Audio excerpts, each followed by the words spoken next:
الأفضل في الشوط الأول خرج مصابا، وهذا ما لم نكن نتمناه. نصير مزراوي بعدما كان أو كاد سيسجل هدفا ولا أروع، ارتمى رمية كاد يسجل بالرأس لمرمى الكروات، خرج على إثرها مصابا. إصابة قد لا تبدو خطيرة، لكن نتمنى الشفاء العاجل لنصير مزراوي، فنحن نحتاجه في قادم المباريات. لقطة مثيرة كان المزراوي سيفرح فيها الشعب المغربي، ارتماء انتحاري بغية تسجيل الهدف، لكن شاءت الأقدار أن يصاب ويخرج من المباراة.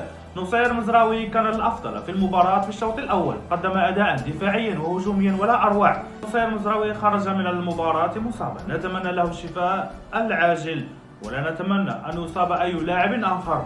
لقد افتقد المغرب خط وسط أمين حريث في هذه المباراة، وسيفتقده في المباريات القادمة نظرا لجودة اللاعب، فلا نريد أن نفتقد نصير مزراوي أيضا.